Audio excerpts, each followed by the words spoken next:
Supreme court ने Panama papers के खिलाफ दरख्वास्तें मंजूर कर ली हैं। क्या इस मंजूरी के बाद इमरान खान को अपनी तहरीक एहतसाब मौखर कर देनी चाहिए? आइए जानते हैं अरकान पार्लियामेंट से। मैं समझता हूँ कि अगर सुप्रीम कोर्ट ने एक्सेप्ट की है तो बड़ा अच्छा आइटम है, बड़ा अच्छा आइडिया है और सुप्रीम कोर्ट ही उसका फैसला करेगी। सड़कों पे उसका फैसला नहीं होता, ये या असम्बली में फैसला होता है या सुप्रीम कोर्ट फैसला करती है। अगर सुप्रीम कोर्ट ने एक्सेप्ट कर लिया है तो ये हेयरिंग होगी तो वो उसमें अच्छी मिसाल है एक जमहूरियत के लिए। मैं समझता हूँ कि जमहूरियत इसको कहते हैं कि जमहूरियत के लिए अच्छी मिसाल है।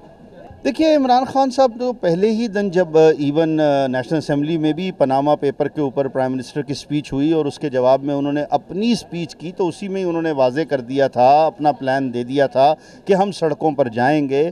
तो एक बार वो अपना शौक़ पूरा कर लें। लेकिन जितने तबसरे आ रहे हैं, जो ज़ाहिरी तौर पर नज़र आ रहा है कि इसमें सिवाय इसके कि एक तज़ब्ज़ुब होगा, आवाम को परेशानी होगी, लाहौर में सारा जो है वो कारोबार भी मुतासिर होगा, निकलना या हासिल असूल इसमें कुछ ज़ाहिरी तौर पर नज़र नहीं आ रहा। ये उनकी ज़ाती ख्वाहिश लग रही है। पहले भी अपनी ख्वाहिशात वो पूरी करते आए हैं, एक बार फिर वो अपनी ख्वाहिश पूरी कर लें। देखिए, वो जो तहरीक चला रहे हैं उसकी तो कोई वैल्यू है नहीं। पता नहीं कौन सा एहतसाब ये करना चाहता है और क्या करना चाह रहा है। अभी let the supreme court decide. Supreme court अगर वो कर रहा है, इलेक्शन कमीशन को, हमें उनको छोड़ना चाहिए कि वो अपना कुछ तो करे। अभी उन्होंने कुछ कहा नहीं होता, हम शोर मचाना शुरू कर, they are not competent, they are not good. Let them वो डिसाइड कि क्या है। उसके बाद ये तो पॉलिटिकल एक पॉइंट स्कोरिंग के लिए कर रहे हैं, जो कि वो नाकाम हो चुके हैं इसमें। तो मेरे ख्याल से ये सारी चीज़ें नहीं करनी चाहिए।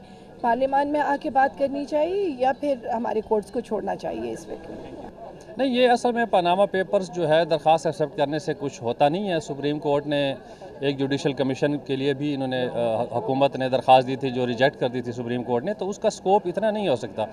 दूसरा, जो हमारी तहरीक एहतसाब है उसमें पनामा पेपर्स के अलावा हुकूमत की और भी बहुत सारी जो गलतियां हैं उनको हम हाईलाइट कर रहे हैं। और हमारा मकसद है पाकिस्तान तहरीक इंसाफ का कि हम एक नैरेटिव बनाएं।